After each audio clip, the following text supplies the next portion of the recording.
स्वागत है। दोस्तों, मैं आपका दोस्त संदीप बंजारा फिर से आप लोगों के सामने प्रेजेंट हुआ हूं। जी हाँ दोस्तों आज हमारे बीच एक ऐसे महान हस्ती जुड़ने वाले हैं जिनका नाम शायद ही आप लोगों ने शायद ही ऐसा कोई हो जो ना जानता हो। दोस्तों, मैं आपको बता दूं, आज जो हमारे बीच जुड़ने वाले हैं बंजारा समाज के इतिहासकार, जिन्होंने एक दो किताबें नहीं बल्कि 16 से 17 किताबें लिखी हैं। तो दोस्तों, उनसे हम लोग आज बहुत सारे क्वेश्चंस के जवाब जानेंगे और आप लोगों के बहुत सारे जो डाउट्स थे, मुझे क्वेश्चंस करते थे, उन सवालों के भी जवाब जानने की कोशिश करेंगे। चलिए फिर जोड़ लेते हैं। नमस्कार अशोक पवार सर जी। हाँ नमस्कार। जय शेवालाल, जय मल्लू की, जय लक्की शाह, जय गोविंद गुरु। जी सर जी, सबसे पहले तो आप अपनी जो ऑडियंस है उनको थोड़ा सा अपना बेसिक इंट्रो दीजिए प्लीज। धन्यवाद संदीप जी, मुझे आपने आपके इंटरव्यू में, आपके टीवी चैनल में मुझे साक्षात्कार के लिए बुलाया। इसके लिए मैं प्रथमतः आपका स्वर्णिम बंजारा इतिहास की 17वीं कड़ी में आपका मैं स्वागत करता हूँ, धन्यवाद ज्ञापित करता हूँ। मैं प्रोफेसर अशोक पवार, विभागाध्यक्ष अर्थशास्त्र विभाग तथा संचालक वसंतराव नाईक संशोधन तथा प्रशिक्षण केंद्र डॉक्टर बाबा साहेब अम्बेडकर मराठवाड़ा विश्वविद्यालय छत्रपति संभाजीनगर महाराष्ट्र से हूँ मैं। आज तक मैंने मेरी 30 साल के संशोधन के करियर में करीबन 28 किताबें मैंने लिखी है और ख़ासकर स्वर्णिम बंजारा इतिहास की कड़ी में शहीद एज़म लक्की शाह बंजारा, हिंदे रत्न मल्लुकी बंजारा, क्रांति नायक गोविंद गुरु बंजारा खंड 1, लक्की शाह बंजारा खंड 1 और खंड 2, हेमचंद्र बंजारा राठौड़ खंड 1 खंड 2, जिप्सी बंजारा पूर्वी कौन होते, जगतगुरु संत सेवालाल भाषा बंजारा भाषा ये 8वीं सूची में कैसे सम्मिलित हो सकती है, ऐसी अधिक किताबें मैंने लिखी है। तो आप तो मुझे लगता है पूरा पूरा टाइम पर्ची देने में निकाल देंगे। यानी कि मैं आप लोगों को गाइस बता दूं, इनका परिचय बहुत ही महान है और कम से कम 30 से 40 साल हो गए समाज के लिए कार्य करते हुए, समाज के लिए जो इतिहास है अपना उनको खोजते हुए, निकालते हुए। तो सर जी, सबसे पहले मैं आपसे जानना चाहता हूँ, बहुत से जो अपने दर्शक हैं या जो अभी तक समाज के बारे में कुछ भी जानते नहीं, वो भी सवाल करने लगते हैं कि अपना तो कुछ इतिहास है ही नहीं। और बहुत से तो ऐसे भी हैं जिन्हें थोड़ी बहुत कुछ जानकारियां हैं, वो भी कहते हैं कि अपना कुछ इतिहास ही नहीं है।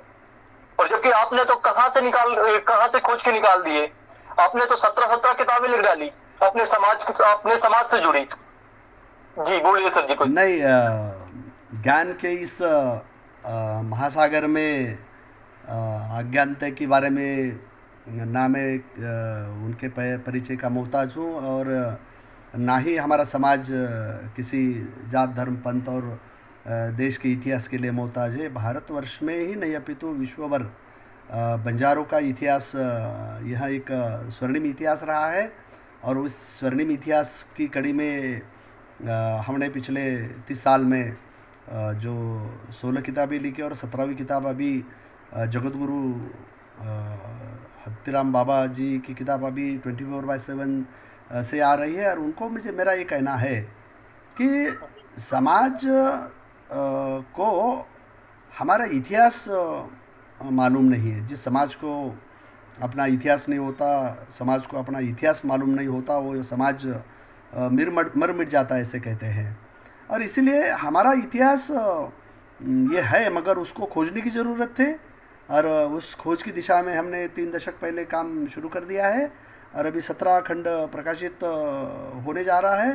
कुल 40 खंडों का काम है। इसीलिए हमारा इतिहास है, मगर हमारा इतिहास वो संदर्भपूर्ण है या संदर्भहीन है, यह अपने आप में आत्मपरीक्षण करने की ज़रूरत है। इसलिए हमारे समाज के बांधवों को मेरा ये कहना है कि हम जयंती करते हैं, पुण्यतिथि करते हैं, हम गण दिवस करते हैं, वाड़ दिवस करते हैं, बहुत सारी बातें करते हैं, संत त्यौहार हम करते हैं, मगर मुझे ये कहना है कि हमारा इतिहास जो आज ये हाल में संदर्भपूर्ण इतिहास है, वो समाज के सामने लाने के लिए ऐसे इतिहासकार को समाज के सामने भी प्रस्तुत करने की आपकी ज़रूरत है। और उस दिशा में संदीप जी ने अपना पहला कदम उठा लिया है, उसका मैं स्वागत करता हूँ। जी जी, बहुत बहुत धन्यवाद सर जी। और आप जैसे महान पुरुषों को तो आगे आने की बहुत ज्यादा जरूरत है।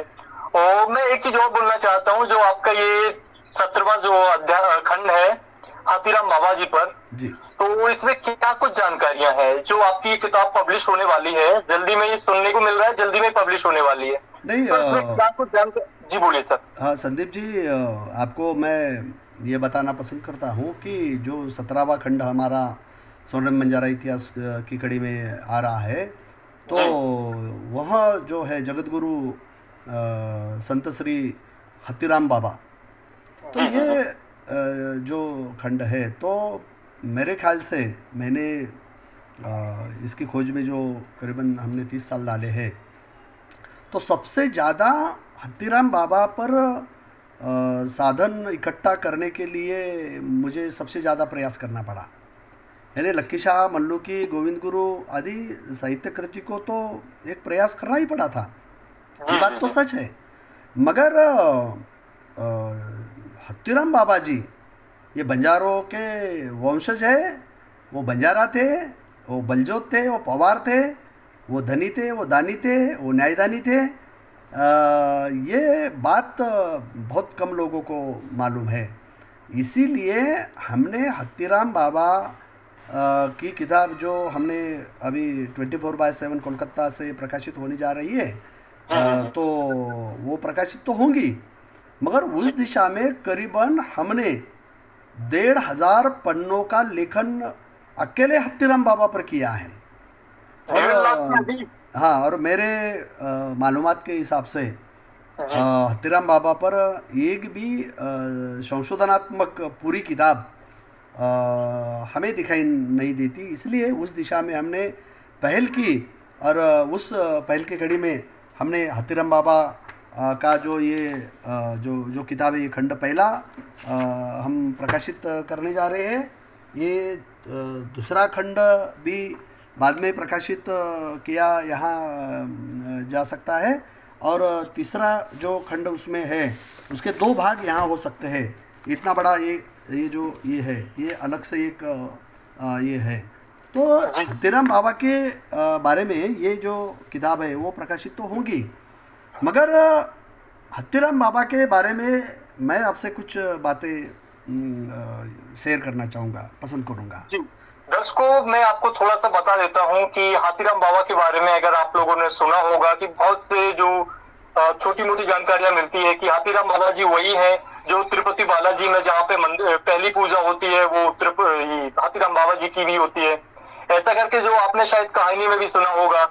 तो इसमें डिटेल्स में जो सर जी है कुछ बताएंगे। जी सर जी बोलिए सर। मैं उसकी विस्तार से जब मैं चर्चा करूँगा, तो उसमें मैं ये कहना पसंद करूँगा कि पहली प्रसाद हत्तीराम बाबा जी के मठ को आती है, या उनके भक्तों के माध्यम से। यानी जी भारतवर्ष में हत्तीराम बाबा से संबंधित जो बड़े 21 मठ हैं, अरबों और खरबों की संपत्ति उनके पास है, तो जी उसके बारे में मैं आपसे ज़रूर चर्चा करूँगा।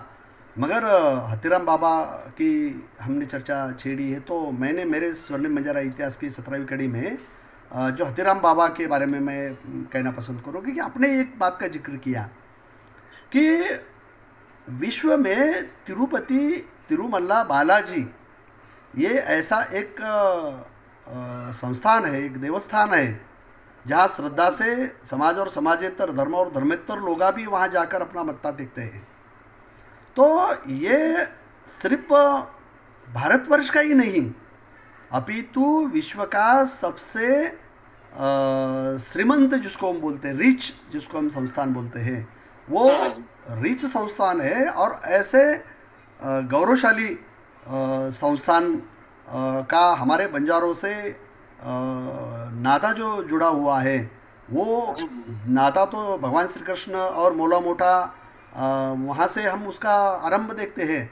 मगर 15वीं शताब्दी के मध्य में करीबन आपको पता होगा कि हत्तीराम बाबा जी का जो जन्म है, वो हत्तीराम बाबा जी का जन्म 1430 5 आषाढ़ 1430 में जो उनका जन्म हमें यहाँ दिखाई देता है।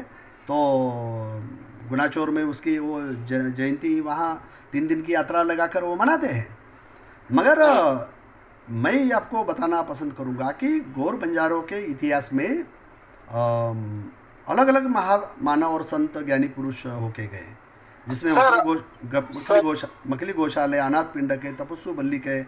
तो श्री बालाजी संस्थान के पहले मठाधिपति करके जिनका नाम बड़े गौरव के साथ लिया जाता है, उस गौरवशाली इतिहास की कड़ी में हत्याराम बाबा जी का नाम सबसे पहले लिया जाता है। जी यानी जी जी 15वीं शताब्दी में जब हत्याराम जी बाबा दक्षिण में आए, दक्षिण भारत में आए, तो जी दक्कन में आने के बारे में, उनके बारे में अलग अलग आख्यायिका समाज माध्यम में और लोक साहित्य लोक कथाओं में हमें यहाँ दिखाई देती है। मगर लोक साहित्य और लोक कथाओं का तथ्य की जानकारी, तथ्य का अवलोकन, तथ्य की जो जांच है वो करके इतिहास आगे जाता है। और जी इसीलिए हर बालाजी संस्थान का जो ये सबसे बड़ा जो संस्थान है, जो धनिक संस्थान जिसको हम बोलते हैं, उस धनिक संस्थान से हमारे हत्याराम जी बाबा का सबसे बड़ा योगदान है, ऐसा हम क्या क्या कह सकते हैं यहाँ यहाँ कह सकते हैं। और जो आपने एक प्रश्न पूछा मुझे, आपने प्रश्न जी पूछा कि भारत के हर हिस्से से जो बंजारा हत्याराम बाबा जी के मठ में आते हैं, तो वह भक्त अपने अपने साथ प्रसाद लाते हैं, सफ़ेद ध्वज लाते हैं और कुछ धन दान लाते हैं। कोई सोना लाता है, कोई चांदी लाता है, कोई पैसा लाता है, और वो दान में देते हैं। यानी दान में संस्थान को धन दान देने की प्रथा ये हत्याराम बाबा जी के मठाधिपति होने के समय से ही वहाँ शुरू हुई है। इसलिए बालाजी संस्थान का इतिहास तो प्राचीन, अति प्राचीन है, उसमें कोई जी दो राय नहीं है। मगर इस संस्थान को रीच करने में, बड़ा करने में सबसे बड़ा अगर योगदान किसी का है तो उसमें हत्याराम बाबा जी का नाम हम अग्रस्थान पे यहाँ लेना पसंद करते हैं। तो उसमें एक बात मुझे दिखाई देती है कि इन जो लोग प्रसाद, ध्वज और धनदान लाते हैं, तो वो धनदान, प्रसाद और ध्वज ये 3 भागों में बांटा जाता है। एक भाग बालाजी की हुंडी में वो प्रसाद चढ़ाया जाता है, एक भाग हत्याराम बाबा जी के मठ में अभी चढ़ाया जाता है, और एक भाग निचले तिरुपति मठ के संस्थान में वहाँ चढ़ाया जाता है। यानी मठ चढ़ाने वाले संत, वहाँ के पुरुष इस बात से भी सहमति जताते हैं। उसमें श्री श्री रविशंकर जी ने जो बात अधोरेखित की है, उससे भी आगे जाकर मैं कहना पसंद करूँगा कि 3 भागों में वो बात यहाँ क्या की जाती है, यहाँ बांटी जाती है।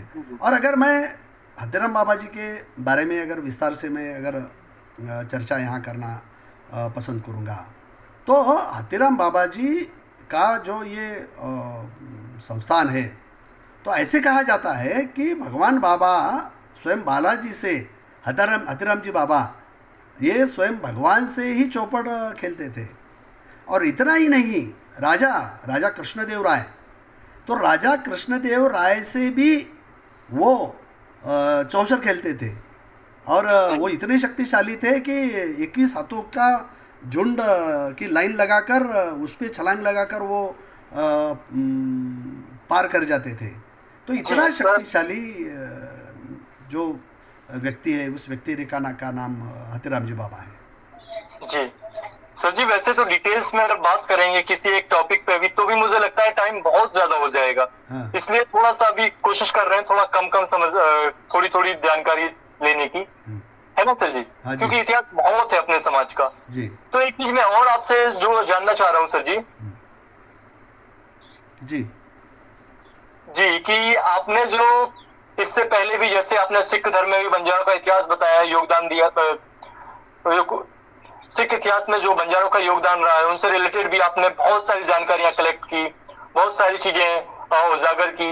इसके अलावा आपने बौद्ध धर्म में जैसे अनाथ पिंडिक हुए, तपस्सु बिल्लक जैसे महादानी हो गए, इसके अलावा आपने जैन धर्म में भी कहीं ना कहीं जानकारियां साझा की है, जैन धर्म से भी अपने समाज का इतिहास ढूंढ निकाला है जी ना सर? जी।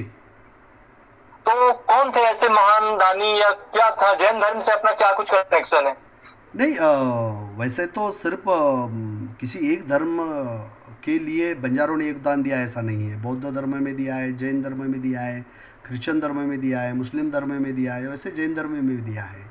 उसकी जी जी। विस्तार से अलग से मैंने चर्चा अलग अलग 128 जो मैंने यूट्यूब पर वीडियोस डाले हैं उस पे चर्चा है। और आपने भी बौद्ध धर्म में बंजारों का योगदान के बारे में आपसे आपने विस्तार से चर्चा की है। जैन जी धर्म में भी बंजारों का योगदान है, उसकी अलग से हम चर्चा स्वतंत्र करेंगे। मगर हत्तीराम बाबा का जो संस्थान है, तो ये जो धनिक संस्थान है, तो बाबा जी के पास, अकेले बाबा जी के पास 500 करोड़ की नीलमणि से बने 3 हार थे, जो आज विवादातीत स्थिति में वो बैंक में जमा है। और आपको मैं ये कहना पसंद करूँगा जी कि जी। भारतवर्ष में ऐसे अलग अलग 15 राज्य हैं, जम्मू कश्मीर से लेकर महाराष्ट्र तक। जी जी। ऐसे 15 राज्य है कि 15 राज्यों में 21 मठों में 21 हतीराम जी बाबा के साथ जिनका ऐतिहासिक जो नाता है, तो ऐसे 21 मठों में जो संपत्ति है, उस संपत्ति के विवाद के बारे में न्याय व्यवस्था में सुप्रीम कोर्ट से लेकर अलग अलग निचली अदालत तक 180 प्रकरण न्याय प्रविष्ट है। यानी विश्व में अगर संपत्ति के बारे में सबसे बड़ा डिस्प्यूट अगर कहीं होगा, तो वो तिरुमला तिरुपति हतीराम जी बाबा से मठ से संबंधित वो सभी विवादित बातें हैं। इसका मतलब बिल्कुल यह है सभी। कि हतीराम बाबा जी की संपत्ति हड़प करने के लिए अलग अलग उनके जो महाराज बन गए थे, जैसे बकाला में महाराज, सिख इतिहास में बकाला में गुरु है तो घर घर गुरु पैदा हो गए थे, वैसे ही हत्तीराम बाजी बाबा की उत्तराधिकारी होने के नाते या न होने के नाते भी अपना नाता जताकर उसकी हजारों करोड़ों रुपए की संपत्ति, स्थल संपत्ति और स्थावर संपत्ति और जंगम संपत्ति और नगद संपत्ति और जो चढ़ावा आता है, उस संपत्ति के बारे में अलग अलग विवाद हमें यहाँ दिखाई देते हैं। अभी मुझे ये कहना पसंद मैं जब आप करूँगा कि 26 अक्टूबर 1529 में हतीराम जी बाबा प्रायोपवेशन से चल बसे। किसी ने कहा कि भाई उन्होंने जीवित समाधि ली है, तो उनके कार्यकर्तृत्व के और देवस्थान के सभी बातों को अगर हम ध्यान में लेते हैं और संपत्ति के पूरे विवाद को अगर हम ध्यान में लेते हैं, तो ये एक प्रश्न अभी अधूरा ही है। वो अभी अनसुनी कहानी है कि बाबा जी ने जीवित समाधि ली या बाबा जी ने प्रायोपवेशन से स्वामी विवेकानंद जैसा अपना जीवन को उन्होंने त्याग दिया, या उनकी कृत्रिम मृत्यु हुई, या कोई घात पात से उनकी मृत्यु हुई है। ये एक अलग संशोधन का विषय है, मगर ये कहा जा सकता है कि इतनी संपत्ति का मालिक वहाँ खासकर बंजारों के इतिहास में उनका जो ये सब जो विषय है, वह विषय खास करके बहुत महत्वपूर्ण ऐसे मुझे यह क्या होता है यहाँ लगता है। और इसीलिए उसके बारे में हमें भी क्या करना चाहिए, सोचना चाहिए, हमें सोचकर क्या करना चाहिए, हमें आगे जाना चाहिए, ऐसे मुझे लगता है। बिल्कुल सर जी, जो आपने जानकारी दी बहुत ही अच्छी जानकारी है। इतना तो ये महान, बहुत ही महान इतिहास है हम लोगों का, और ऐसे ऐसे महान जो अपने गुरु, समाज के गुरु होकर गए हैं, जिनके बारे में बहुत कम लोगों को पता है। लेकिन एक चीज मैं और जानना चाहता हूँ, बहुत से लोगों के माइंड में ये सवाल आ रहा होगा कि आखिर ये जानकारी आप कहाँ से निकालते हो, कहाँ से निकलती है ये जानकारी, आप कहाँ से संशोधन करते हो? ऐसे ये देखो, हमारा समाज का जो इतिहास है वो जी वैश्विक इतिहास है, और वैश्विक इतिहास की खोज में उसके अलग अलग साधन होते हैं। सिर्फ लोक साहित्य, लोक कथा, गीत, भजन, कीर्तन, इनमें से हमें इतिहास मिलता है ऐसा नहीं है, उसमें से मिलता ही नहीं ऐसा नहीं है। वो एक माध्यम होता है, और उस माध्यम को लेकर हम अलग अलग स्रोतों के माध्यम से, भटवी के माध्यम से, आर्कोलॉजिकल सर्वे ऑफ इंडिया के माध्यम से, डच आर्काइव हो, पोर्तुगीज आर्काइव हो, फ्रेंच हो, ब्रिटिश हो, या अलग अलग आर्काइव में से वो इतिहास की खोज हम क्या करते हैं, यहाँ निकालते हैं। मगर मुझे एक बात कहना मुझे यहाँ बहुत महत्वपूर्ण लगता है कि हत्तीराम जी बाबा के साथ राजा कृष्णदेव राय भी चौसर खेलते थे। तो बाबा जी की बल प्रतिष्ठा, भला क्या, बाबा जी का ज्ञान और बाबा जी का समाज के प्रति, अलग अलग धर्म के प्रति जो एक लगाव था, तो उनसे खुश होकर राजा कृष्णदेव राय उन्होंने भी उनकी बहुत सारी संपत्ति हतीराम जी बाबा को भेंट में चढ़ा दी थी, ऐसा उनका हमें इतिहास यहाँ दिखाई देता है। इसीलिए राजा अच्छा, कृष्णदेव तो राय ही नहीं तो तो कृष्णदेव राय ही नहीं तो हमारे अंतर्राष्ट्रीय स्तर पर लवान मार्ग से जो लदनियाँ चलती थी, जो हैदराबाद में बंजारा हिल में जाकर रुकती थी, तो हथराम जी बाबा का मटका संस्थान का नाता हमारा वो सेवागढ़ से भी है। हथीराम जी बाबा के मठ का नाता ये तिरुमला बालाजी से भी है। हथीराम जी बाबा का जो संपत्ति का और उनके सब विचारों का जो नाता है, ये लवान मार्ग से चलने वाले जो कारवान है, जो व्यापारिक है, उनके भी धनदान से वो इतिहास जुड़ा हुआ है। ऐसा हम क्या कर सकते हैं यहाँ, खास करके यहाँ कह सकते हैं। और इसीलिए बंजारों के इतिहास में सेवादास जी रहो, धर्मदास जी रहो, भगवान दास जी रहो, महावीर दास जी रहो, रामकृष्ण जी रहो, महंत प्रयागदास जी रहो, इनके अलग अलग काल में इन्होंने जो संपत्ति यहाँ जमा की थी, तो हजारों एकड़ संपत्ति के मालिक होने के भी प्रमाण हमें इसमें क्या होते हैं, हमें यहाँ मिलते हैं। और इसीलिए हथीराम जी बाबा की जो ये संपत्ति है, जो ये किताब है, ये अपने आप में एक अलग स्वर्णिम किताब रहेंगी। इसका हम पहला चरण, पहला खंड हम तो प्रकाशित यहाँ करने जा रहे हैं। उसका आप तो बिल्कुल स्वागत बिल्कुल। करेंगे। वो किताब तो सही मानो हम खरीद कर पढ़नी चाहिए। मगर हम खरीद बिल्कुल कर चलिए, किताबें अब आपने जो बात बोल दी कि खरीद कर पढ़नी चाहिए, तो आप एक बार ये भी तो कंफर्म कर दीजिए, कैसे अगर कोई खरीदना चाहे तो क्या ऑनलाइन अवेलेबल है या कैसे वो परचेज ये कर सकते देखो, हैं? सभी जी। किताबें एक एक हज़ार एडिशन की एक एक किताब होती है, और 1000 प्रति ख़त्म होने तक पहला एडिशन चलता है। तो सेवालाल की किताब रहो, मल्लू की किताब रहो, लक्की शाह की किताब रहो, लक्की शाह की इंग्लिश वर्जन रहो, 2 खंड रहो, अलग अलग खंड रहो, तो ये 24/7 कोलकाता प्रकाशन से वो प्रकाशित होती है। और आपने 24/7 ऐसा डाल के उस पर डॉक्टर अशोक पवार, हिंदे रत्न मल्लुकी बंजारा, लक्की शाह बंजारा, शहीद हम्म। विलास जो शहीद मनी सिंह थे, जो लक्की शाह बंजारा के दामाद थे, तो वो 24/7 पे नाम डाल के भी गूगल पे सिंगल क्लिक पे आपको आ सकते हो, और घर बैठे वो 250, 300, 500 रुपए की किताब आपको घर बैठे वहाँ क्या हो सकती है, यहाँ मिल सकती है। और इस किताब के जो अंतरंग है, उस अंतरंग के बारे में, हथीराम जी बाबा कौन थे, हथीराम जी बाबा का नाम पहले आसाराम तो हथीराम जी कैसे पड़ा, उसका आध्यात्मिक विरासतों से क्या नाता है, राजा कृष्णदेव राय से उनकी प्रागैतिहासिक पार्श्वभूमि क्या है, बाबा हथीराम जी के जो शिलालेख है, आपने जो साधन सुचिता की बात खोजी है ना, कही है ना, तो जी। राजा अलग अलग राजाओं के काल में हथीराम जी बाबा के संबंध में अलग अलग शिलालेख है, ताम्रपट है, भला क्या, अलग अलग जी। किंवदंतियाँ हैं, तो वो भी उसमें है। और दक्कन में कब आए, जैसे सेवालाल महाराज के पिताजी दक्कन में आने के 1797 का हमें इतिहास जगतगुरु संत सेवालाल महाराज की किताब में हमने अधोरेखित किया है, जो 1797 में आया और 1808 को सेवालाल महाराज का जन्म हमें दिखाई देता है। मगर हम तो, हमारे संगठन वाले तो 1735 वगैरह ऐसे 49 कुछ तो भी उसका जन्म बताते हैं। तो साधन सुचिता के माध्यम से हमें ये डिफाइन करना चाहिए कि ना कि हम खुद के मनगढ़ंत कहानियों के आधार पर वो करना चाहिए। और इसीलिए हथीराम बाबा के शिलालेख का भी उसमें आधार लिया जाता है। ईस्ट इंडिया कंपनी के काल में हथीराम जी बाबा का मठ का उनसे क्या नाता है, ईस्ट इंडिया कंपनी भारतवर्ष में आई और 1871 का गुड़ीगरी जमात कायदा उन पर कैसे लादा गया, उससे जी। इस हथीराम बाबा जी के संपत्ति का विवाद क्या है, भला क्या है, ये भी सोचने लायक बात है। और उनके उत्तराधिकारी जो, उनके जो अलग अलग कार्यकाल है, जो 21 मठ है, महाराष्ट्र में भी उसके हजारों एकड़ ज़मीन यहाँ हमें दिखाई देती है। उसका विस्तार से हम चर्चा करेंगे।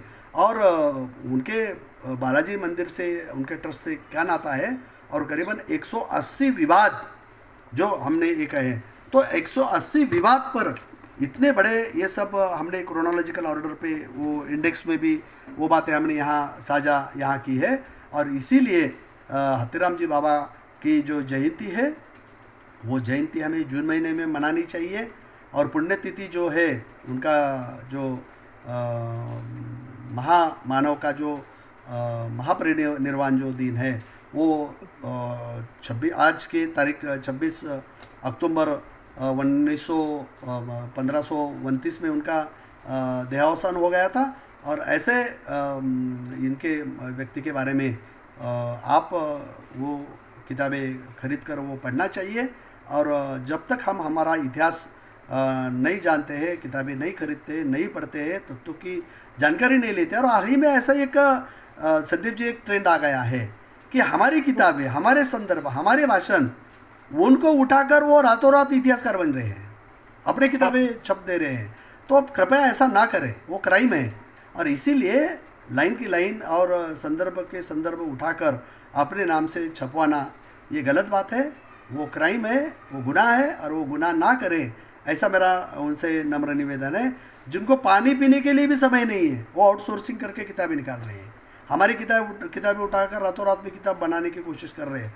तो उसमें अनेक प्रश्न वहाँ खड़े हो जाते हैं, उपस्थित हो जाते हैं। तो इसीलिए संदर्भहीन इतिहास और संदर्भपूर्ण इतिहास की जांच पड़ताल में मैं आपसे इस विषय वस्तु पर मैं काफ़ी आपसे चर्चा मैं विस्तार से करना पसंद करूँगा।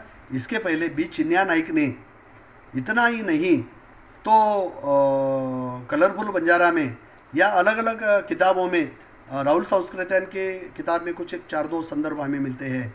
और आखिरी में मैं जाते जाते एक बहुत महत्वपूर्ण बात संदीप जी आपसे मैं साझा करना चाहूँगा। वो ये बात है कि हत्तीराम जी बाबा की संपत्ति हजारों करोड़ की थी और सबसे श्रीमंत संस्थान था। ये किस आधार पर हम कहते हैं? मैंने जो खोज की, तो उस खोज में मुझे ये दिखाई दिया कि प्रयागदास महाराज जो उनके मुख्य पुजारी उत्तराधिकारी थे हत्तीराम जी बाबा जाने के बाद, तो प्रयागदास जी के वेंकटेश्वर के देवस्थान के लिए उन्होंने करीबन 300 गांव गोद लिए थे। हत्तीराम जी बाबा के समय वो तय हो गया था। और उस मंदिर को लगभग 20,000 एकड़ जमीन दी गई थी। बोला क्या? समाज के लोगों ने, धनी धनी लोगों ने, व्यापारी लोगों ने, लबान मार्ग से व्यापार करने वाले लोगों ने 20,000 एकड़ जमीन वेंकटेश्वर देवस्थान के लिए दान में देने का प्रमाण हमें मिलता है। और उसके आगे अगर मैं बताना पसंद करूंगा कि जिसमें 3,500 एकड़ जमीन अकेले हत्तीराम बाबा जी के मठ के लिए आरक्षित की गई थी। यानी हत्तीराम जी बाबा के बाद उनका जो उत्तराधिकारी जो प्रयागदास महाराज था, तो उन्होंने हत्तीराम जी बाबा के उस 20,000 एकड़ में से 3,500 एकड़ जमीन दान में उसके लिए आरक्षित की थी। मगर हम जब वहाँ देवस्थान में जाते हैं, वहाँ हमारे मठ की दुरावस्था हम देखते हैं, तो हमें वहाँ पैर रखने के लिए भी जगह नहीं है। तो ये जो हमारे हत्तीराम जी बाबा के बारे में जो प्रताड़ना हो रही है, तो उस प्रताड़ना के दिशा में हमें सजग रहना चाहिए। और आखिरी पड़ाव में उनकी ज़मीन कहाँ कहाँ है, इसका मैं ब्यौरा देना बहुत महत्वपूर्ण समझूंगा। क्योंकि आधी अधूरी माहिती के आधार पर हम अपनी अपनी बातें बना लेते हैं संदीप जी। मगर इतिहास की कड़ी में मैं ये कहना पसंद करूँगा कि अर्जुनदास महाराज ने हमारे हत्तीराम जी बाबा के तिरुपति नगर में सैकड़ों एकड़ ज़मीन होने के बारे में भी बातें की है। उन्होंने कहा है कि 4 एकड़ ज़मीन प्लॉट तिरुपति नगर में है। भला क्या? कितने? 4 एकड़ ज़मीन के प्लॉट तिरुपति नगर में है, हत्तीराम जी बाबा के नाम से है। इतना ही नहीं तो बाबा जी के मठ की आंध्र प्रदेश के कृष्णा जिले के सिंघाराम पालेम में लगभग 360 एकड़ ज़मीन है। भला क्या? इतना ही नहीं संदीप जी, चित्तूर शहर में सैकड़ों एकड़ ज़मीन बाबा जी के मठ की है। इतना ही नहीं तो दत्ती क्षेत्र में मिले अभिलेख के अनुसार बावम थाना के पास आंध्र प्रदेश में 1475.75 एकड़ ज़मीन हत्तीराम जी बाबा के मठ की है। इतना ही नहीं, तमिलनाडु में अलग राज्य में जाकर 73.696 एकड़ ज़मीन है। महाराष्ट्र में 296.81 एकड़ ज़मीन हत्तीराम जी बाबा के मठ की संबंधित है। इसके अलावा दिल्ली रहो, मुंबई रहो, बागलकोट रहो, गुजरात रहो, अयोध्या रहो, दाबा रहो, नासिक महाराष्ट्र का, बेंगलोर रहो, नीलगिरी रहो, चेन्नई रहो, चेन्नई का जो टाउन है ना, उस कुछ जी अन्य हिस्सों में भी हत्तीराम जी बाबा की जमीन है, और उसकी पूरी कीमत अगर निकाल लेते हैं तो हमारे हत्तीराम जी बाबा किसी एक समाज या जाति का उसको ठहराने की हम नाकाम कोशिश नहीं करेंगे। मगर जिन घुमंतु जनजातियों को, व्यापारिक जनजातियों को 12 अक्टूबर 1871 में जन्मजात गुनहगार ठहराया दिया था, एन इकोनॉमिकल जी इम्पेरियलिज्म इस्टेब्लिश करने के लिए ब्रिटिशों ने उनको गुनहगार ठहरा दिया था। तो उन्होंने बौद्ध धर्म रहो, सिख धर्म रहो, जैन धर्म रहो, मुस्लिम धर्म रहो, अलग अलग धर्मों में उन्होंने अपना तन मन धन न्यायदान और बलिदान से के साथ सब कुछ न्यौछावर किया है। मगर क्रिमिनल ट्राइब्स एक्ट में जाने के बाद हमारे बंजारों के लिए इन लोगों ने क्या किया है, ये प्रश्न भी पूछने जैसा है। और इसीलिए सिखी इतिहास में भी हमें इन बातों को लेकर क्या करना चाहिए, आगे जाना चाहिए। हत्तीराम जी बाबा के मठाधीश के बारे में मैं आखिरी पड़ाव में आपको बोल के मैं इस प्रश्न को मैं पूरा करना चाहता हूँ। आप अगर कुछ आगे पूछना चाहते हो तो आप उसमें क्या कर सकते हो, पूछ सकते हैं। मगर जी मैं जी बिल्कुल। एक बात आपको बताना मैं पसंद करूँगा कि आंध्र प्रदेश के दत्ती आयुक्त आरसी नंबर 4579 23/9/83 बंजारा समाज के प्रमुख साथी लखावत सिंह नाइक, वो उन्होंने भी विजिट्स उस समय उन्होंने की है। उसमें भी उन्होंने उसके रिकॉर्ड में ज़मीनों का ब्यौरा उन्होंने यहाँ देने का हमें प्रमाण मिलता है। मगर हत्तीराम जी बाबा बालाजी संस्थान के पहले मठाधिपति थे, बाल ब्रह्मचारी थे। इतने ही नहीं तो वो उसके बाद चंद्रगिरी महाराज, धर्मदास महाराज के पुत्र धर्मदास महाराज, तुलसीदास महाराज, सेवादास महाराज, भला क्या अभी सेवादास महाराज ये सेवालाल महाराज से कोई उसका नाता है क्या, ये देखना पड़ेगा। भला क्या वो एक जी अपने आप में एक संशोधन का विषय है। तुलसीदास महाराज रहो, धर्मदास महाराज रहो, भगवान दास महाराज रहो, श्रीराम किशोरदास महाराज रहो, प्रयागदास महाराज रहो, हरिदास महाराज रहो, भक्तदास महाराज रहो, लक्ष्मीनारायण रहो, गोवर्धन दास रहो, और दूसरा तुलसीदास महाराज रहो, आत्मानंद दास रहो, नारायण दास रहो, जानकी दास रहो, चेतन दास रहो, देवेंद्र दास रहो, महावीर दास रहो, और आखिरी में अर्जुन दास रहो। उसके बाद उनकी पूरी जो ज़मीन है वो ट्रस्ट को उन्होंने भारत सरकार ने, शासन ने उसमें हस्तक्षेप कर वो ज़मीन उनके नाम वो कर ली है। और अभी विवादित प्रकरण कम से कम 180 प्रकरण न्याय प्रविष्ट है। इतना श्रीमंत देवस्थान ये बंजारों से संबंधित है। बंजारों ने जो देश विदेश में धन एकत्रित किया था, कमाया था, उससे उसका नाता है। और इसीलिए सबसे श्रीमंत देवस्थान में हत्तीराम बाबा का नाम ये संत परंपरा में, विश्व के संत परंपरा में इतना श्रीमंत, इतना ज्ञानी, इतना शक्तिशाली संत परंपरा में बंजारों के समाज में ये संत होके गया है। ये अपने आप में एक बहुत बड़ी बात है और समाज को इस बारे में गौरव होना चाहिए। और इसीलिए इन बातों की चर्चा हम आगे करते रहेंगे। आपके और कुछ प्रश्न होंगे तो आप प्रश्न कर सकते हैं। जी बिल्कुल, आपने सर बहुत अच्छी जानकारी दी और शायद ही मुझे लगता है बहुत ही कम लोगों को ये जानकारी होगी। और जिन भाइयों को भी बुक्स परचेज करनी है तो डायरेक्टली आप लोग गूगल पे भी सर्च कर लीजिएगा, डॉक्टर अशोक पवार की बुक जो है बंजारा स्वर्णिम इतिहास करके, तो आप डायरेक्टली कर लीजिएगा। अदरवाइज आप लोग अगर हमारी वीडियोस हमारे चैनल पर देख रहे हैं तो आप हमें कमेंट्स करके भी डायरेक्टली हमसे पूछ सकते हैं। अदरवाइज सर आप अपना नंबर भी एक बार बता दीजिए। मेरा नंबर 8080891092। जी ठीक है। नेक्स्ट क्वेश्चन मैं आपसे एक बार और करना चाहता हूँ। आपने समाज के लिए इतनी बहुत सारी जानकारियां कलेक्ट की है और खासकर जो अभी हम लोग डिस्कशन कर रहे हैं वो हाथीराम बाबा जी पर कर रहे हैं, जिन्होंने बहुत कुछ समाज को भी दिया, पूरे देश को भी दिया और जिनका नाम ही काफी था। तो मैं जानना चाहता हूँ इनकी आखिर गोत्र कौन सी थी? वो पवार बलजोत गोत्र के थे। जी हाँ। तो फिर इसका मतलब ये है सर कि जो पवार गोत्र से अगर ये हाथीराम बाबा जी थे तो हाथीराम बाबा जी हो या फिर बल्लूराव गिंजरावत जी हो, इनसे भी कुछ कनेक्शन होगा फिर इन लोगों का?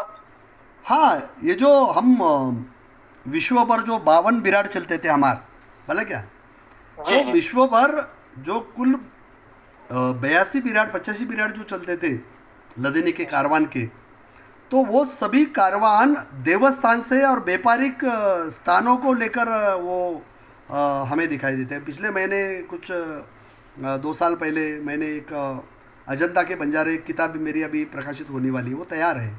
वो भी 24/7 के इससे आने वाली है। और जिसमें खास करके ये अजंता की लीनी गुफा और ये सब विहार बनाने में घमन दादा बंजारा का भी योगदान था, क्योंकि ये जहाँ जहाँ से भी लवान मार्ग जाता है, ट्रेड मार्ग जाता है, लवान मार्ग सिल्क रूट अर्लियर हिस्ट्री में जाता है, तो उसमें भी हमें बंजारों का बहुत सारा योगदान हमें यहाँ दिखाई देता है। और इसीलिए बंजारों का जो ये ट्रेड रूट जो लवान मार्ग जो है, तो उसमें भी जाकर हम अगर खोज के देखते हैं, उसका माइग्रेशन हम अगर खोजते हैं, तो मैंने एक माइग्रेशन थ्योरी बनाई है, नोमैड्स बंजारा माइग्रेशन थ्योरी। तो उसमें इन बातों का भी जिक्र मैंने उसमें किया है, विस्तार से किया है। एक क्वेश्चन और कि जो ये राजा भोज जी थे या हेमचंद्र विक्रमादित्य थे, जिसे हेमू भूकिया आपने जो संशोधन करके निकाला कि हेमचंद्र विक्रमादित्य का रियल नाम या रियल गोत्र ज्योति भूकिया थी, तो इनसे रिलेटेड आप क्या कहना चाहेंगे? यानी बहुत से लोग ये अभी भी बोलते हैं कि नहीं, राजा भोज भी वो तो राजपूत समाज से थे और ये जो हेमचंद्र विक्रमादित्य थे वो भी दूसरी कास्ट से थे, तो इस पर आप क्या कहना चाहेंगे? ये देखो, मैं राजपूत पे तो एक अलग से विस्तार से उस पर मैं वीडियो डालने वाला हूँ, उसके बारे में मैं ज़्यादा यहाँ जिक्र करना मुझे उचित नहीं लगता। मगर हेमचंद्र विक्रमादित्य जो राठौड़ है कि नहीं, हेमचंद्र बंजारा जिन जीते 22 संग्राम ऐसे कहा है कुछ लोगों ने, मगर मैंने खोजा तो वो 22 संग्राम नहीं, उन्होंने 32 संग्राम जीते हैं। भला क्या, उसकी अलग से मैंने मैप तैयार करके 2 खंडों में उसका इतिहास मैंने बनाया है। उसका अभी 1,000 प्रतिया की 2 खंड 1,000 प्रतिया ख़त्म हो गई है। अगर अलग से 100, 200, 300, 500 की क्वांटिटी में अगर कोई खरीदता है, तो हेमचंद्र विक्रमादित्य जो भूकिया गोत्र से, राठौड़ गोत्र से थे, जिन्होंने द्वितीय पानीपत का युद्ध यहाँ लड़ा था, उस पर मैंने एक पिछली बार 1.5 घंटे के 2 वीडियो उसमें डाले हैं।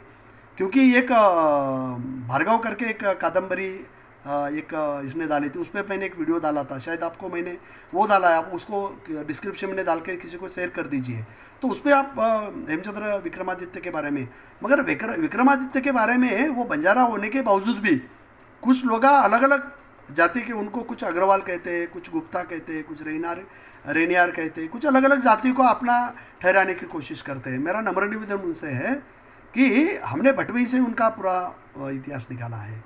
तो वो द्वितीय पानीपत से रिलेटेड जो हेमचंद्र भूकिया जो राठौड़ है वो बंजारा है। 12वीं शताब्दी का जो हेमचंद्र है वो अलग है, 18वीं शताब्दी का जो हेमचंद्र वो अलग है। तो अलग अलग काल में अलग अलग हेमचंद्र होते गए, जैसे कि सेवालाल अलग अलग होते गए। उस काल की परिसीमा में जो भी सेवा करता था उनको सेवालाल के ऐसा कहा जाता था, बरा क्या। इसीलिए सेवालाल के बारे में भी हमने एक अलग से खंड 300 पृष्ठों का निकाला है। तो हेमचंद्र विक्रमादित्य जिन्होंने 32 युद्ध जीते थे आपके अकॉर्डिंग, तो सर इनके पूर्वज क्या करते थे? क्या ये भी व्यवसाय करते थे गौर बंजारों की तरह ही, या ये गौर बंजारे ही थी तो व्यवसाय भी करते होंगे? नहीं, मैंने उनके पिताजी के व्यवसाय के बारे में, उनके पूर्वजों के व्यवसाय के बारे में, उनके लदनी के बारे में विस्तार से मैंने 1.5-2 घंटे के वीडियो में उसमें डिस्क्रिप्शन में आप उसको डाल दीजिए, उसकी विस्तार से हम वहाँ चर्चा यहाँ करेंगे। आपका अलग और कोई प्रश्न होगा तो उस पर हम चर्चा करना पसंद करेंगे। जी जी सर, एक और क्वेश्चन मैं आपसे करना चाहता हूँ। आप तो समाज के लिए बहुत कुछ कर रहे हैं, साथ में आपकी जो धर्म पत्नी है सुनीता पवार जी, सॉरी जी, तो वो भी बहुत कुछ कर रही है समाज के लिए। और क्या उनका भी योगदान रहा है? जो आपने इतिहास में शोध किए हैं, जो संशोधन किए हैं, उसमें क्या उनका भी बराबर सहयोग रहा है? ये प्रश्न मुझे बार बार पूछा जाता है, पता नहीं क्यों पूछा जाता है कि नहीं। डॉक्टर सुनीता राठौड़ महाराष्ट्र शासन सेवा में राज्यांग भाषा की वो संचालक है, इतने बड़े पौधे पर बैठने वाली, और गौर बंजारा साहित्य सम्मेलन के नागपुर की वो अध्यक्षा है। 4 विषय में पीजी और पीएचडी होने वाली एकमात्र महिला है, जो शासकीय विद्यानिकेतन की प्रिंसिपल भी है, प्रादेशिक विद्या प्राधिकरण की वो उपसंचालक भी है। यानी भाषा अकेडमी की वो भाषा के बारे में जो राज्य सरकार जो संस्था चलाता है, सबसे बड़ा संस्था चलाता है, उसकी संचालक के नाते वो काम यहाँ करती है।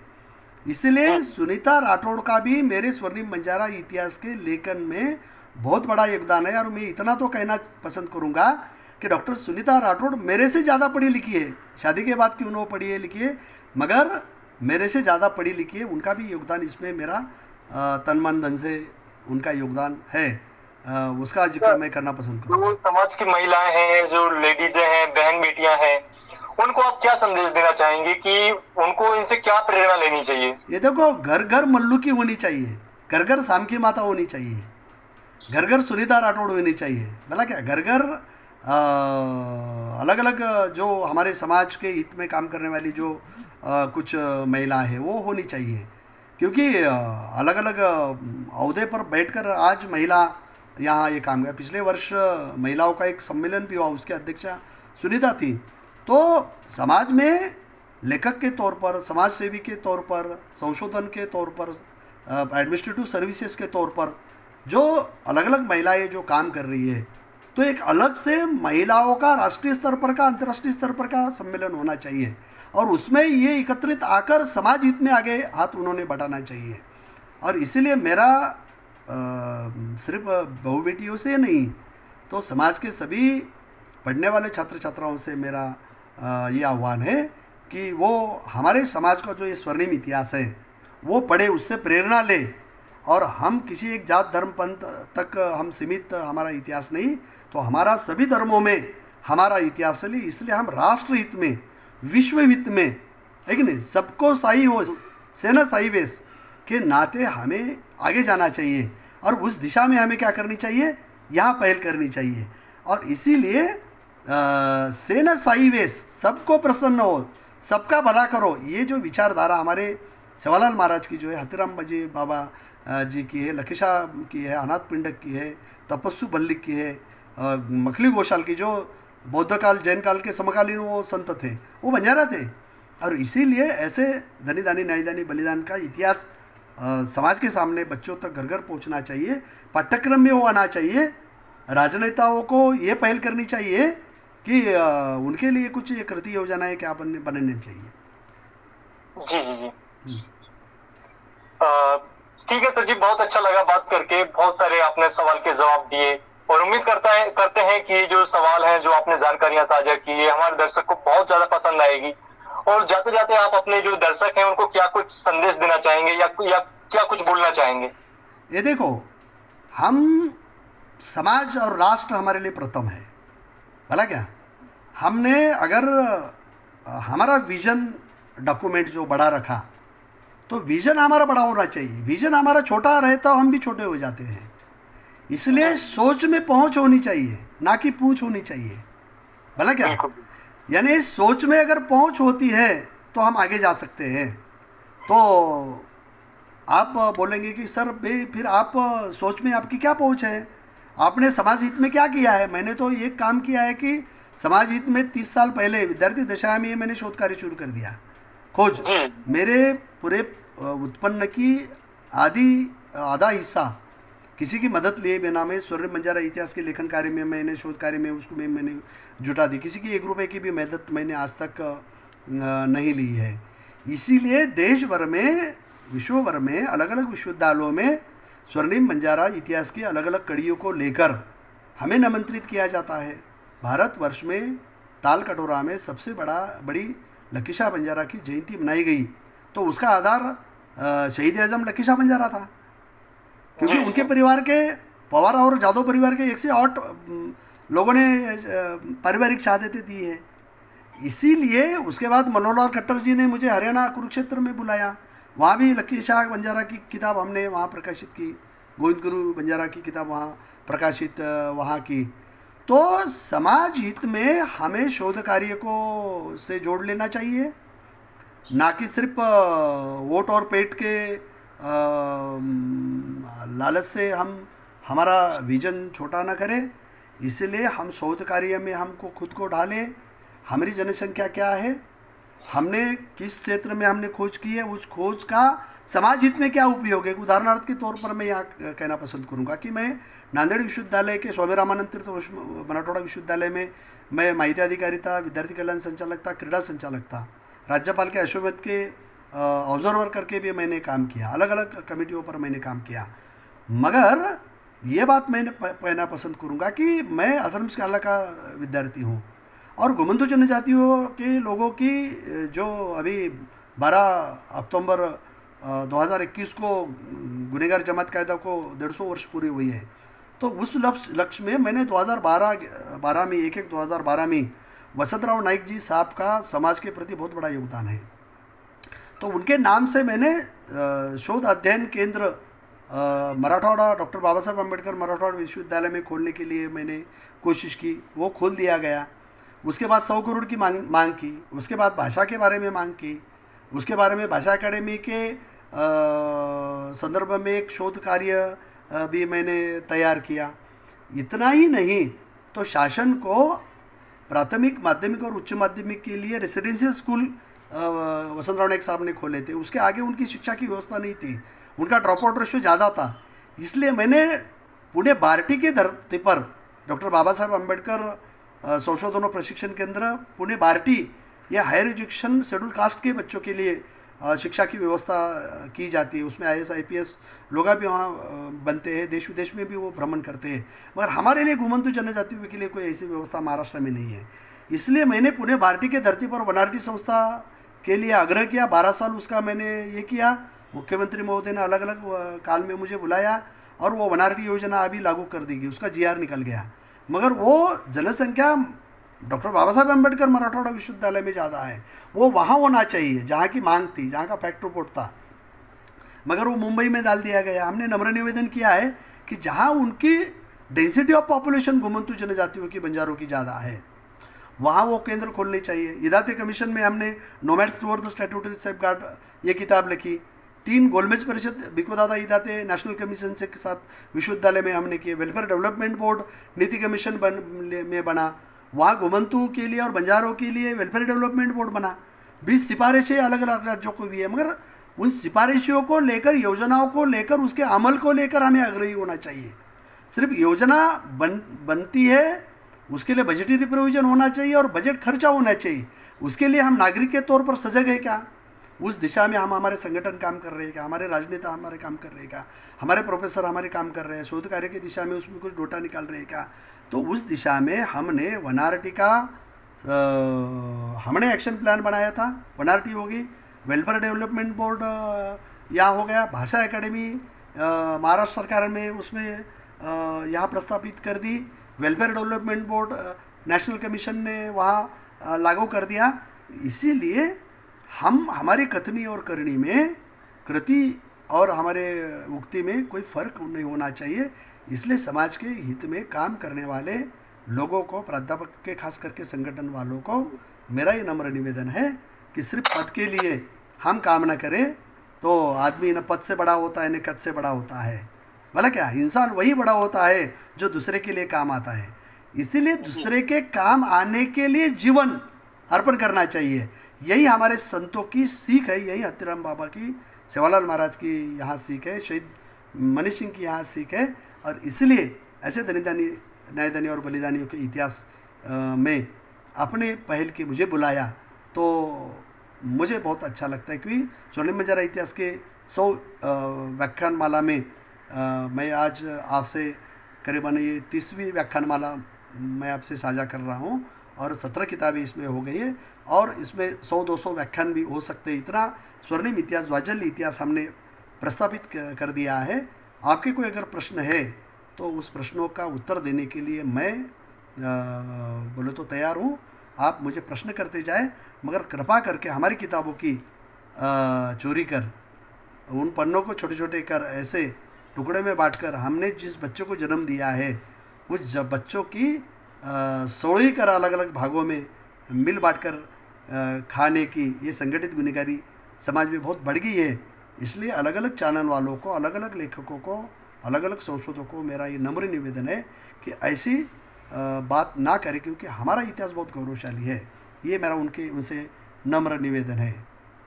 जी जी, ठीक है सर जी, बहुत बहुत धन्यवाद आपका, जो हमारे साथ आपने टाइम निकाला और समाज के लिए इतनी अच्छी अच्छी बातें बताई। इसके लिए मैं आपको दिल से धन्यवाद बोलना चाहता हूँ और थैंक यू सो मच। फिर हम लोग जल्दी ही और नेक्स्ट लाइव में जुड़ेंगे और डिस्कशन करेंगे कुछ और। ठीक है धन्यवाद, दर्शकों, बहुत अगर बहुत आप लोगों का भी कोई क्वेश्चन है तो आप लोग भी क्वेश्चन कर सकते हैं, कमेंट्स बॉक्स में बताइए, और हाँ वीडियो को ज्यादा से ज्यादा लोगों को शेयर कर दीजिए। धन्यवाद, थैंक यू सो मच। धन्यवाद संदीप जी, धन्यवाद। जय शिवलाल, जय लक्ष्मीशाल, जय जय मुरारी, शिवालाल, जय Govind thank Guru. You sir.